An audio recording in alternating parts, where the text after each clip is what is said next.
मैं नहीं जानता उस रात क्या हुआ था, या शायद मैं जानना ही नहीं चाहता।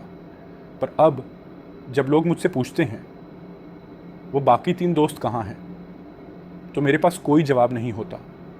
और जो जवाब है वो कोई सुनना नहीं चाहता। शायद इसीलिए आज पहली बार मैं सब कुछ कह रहा हूँ। जैसा हुआ ठीक वैसा ही। उस रात हम 4 दोस्त, मैं, रोहन, आरव और काव्या, बोरीवली में एक ईडीएम नाइट से लौट रहे थे।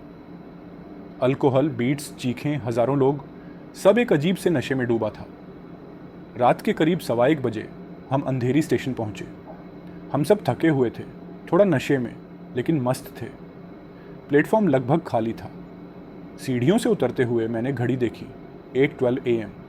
तभी अनाउंसमेंट हुआ कि 1:15 की सीएसटी लोकल आने वाली है। हमने हंसते हंसते सीट पकड़ी। डिब्बा लगभग खाली था, कोई मुसाफिर नहीं, कोई भीड़ नहीं। बहुत अजीब लगा, पर उस समय लगा कि किस्मत अच्छी है। थोड़ी देर सब मजाक करते रहे। काव्या ऊँघने लगी। रोहन सीट पर पैर फैलाकर लेट गया। आरव बार बार खिड़की से बाहर देख रहा था। मैंने देखा कि हम स्टेशन के बाद स्टेशन पार करते जा रहे थे, लेकिन कोई चढ़ नहीं रहा था, कोई उतरा भी नहीं। ना कोई अनाउंसमेंट, ना मोबाइल नेटवर्क। मैंने सोचा शायद टॉवर की दिक्कत होगी। कुछ देर बाद आरव ने धीरे से कहा, तेरे को अजीब नहीं लग रहा? मैंने सिर्फ सिर हिलाया। तब तक मुझे भी समझ आ गया था कुछ ठीक नहीं है। और तभी मैंने खिड़की के शीशे पर एक चेहरा देखा। मेरा चेहरा नहीं था, न मेरे पास किसी और का। वो चेहरा बाहर नहीं था, अंदर था। शीशे के अंदर से घूर रहा था। उसकी आंखें काली थीं, जैसे 2 गहरे कुएं। मैंने चौंक कर सिर घुमाया, लेकिन कोई नहीं था। तूने देखा? मैंने रोहन से पूछा। वो गहरी नींद में था, बहुत ही गहरी, जैसे कुछ ने उसकी चेतना को जकड़ लिया हो। काव्या अब उठी और बोली, कोई चल रहा था इस डिब्बे में। हम ही तो हैं 4 लोग। नहीं, वो बोली। किसी के पायल की आवाज़ आई। मैंने उसकी तरफ देखा। उसके चेहरे पर वो मासूम नशे वाली मुस्कान नहीं थी। उसकी जगह डर था, असली ठोस डर। मैंने ध्यान से सुना, और हाँ, डिब्बे में कोई और था। वो चल नहीं रहा था, घिसट रहा था। उसके पैरों से जैसे कुछ घसीटने की आवाज़ आ रही थी। धड़ धड़।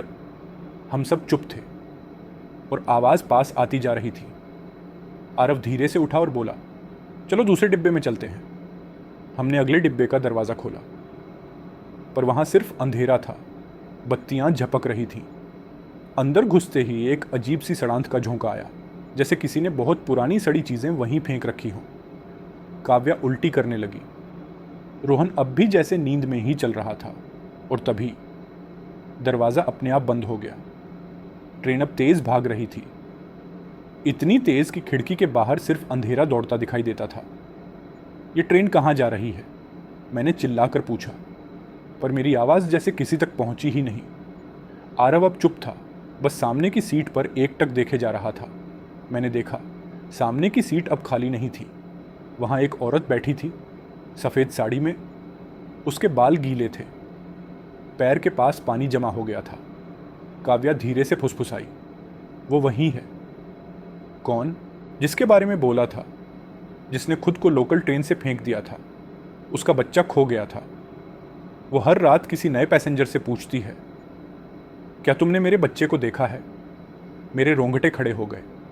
और उस पल वो औरत जो अब तक बस बैठी थी, धीरे धीरे हमारी तरफ झुकने लगी, बिना पलकें झपकाए। उसकी आंखें जैसे हमें खा जाना चाहती थीं। मैंने उसकी ओर देखा, और उसकी आंखों में एक जानी पहचानी छाया दिखी। मैंने देखा कि उसके चेहरे पर काव्या की शक्ल बन रही थी।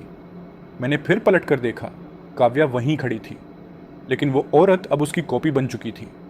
मैं चीखना चाहता था, भागना चाहता था, पर मेरे पैर जड़ हो गए।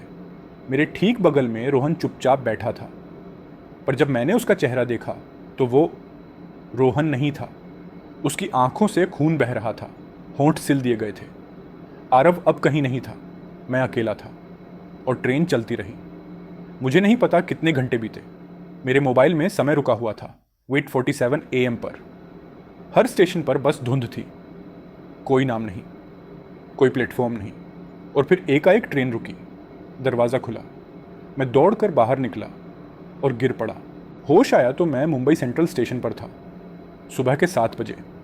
भीड़ चारों तरफ थी, पर मेरे दोस्त, उनका कोई नामो निशान नहीं। सीसीटीवी फुटेज चेक की गई, सिर्फ मैं ट्रेन में था। 4 टिकट मिले, पर एक ही मुसाफिर। अब मैं हर रात डर के साथ सोता हूँ और सोचता हूँ मैं बच गया या फंस गया, क्योंकि आज भी कभी कभी आधी रात को मेरे फ़ोन में एक मैसेज आता है, क्या तुमने मेरे बच्चे को देखा है।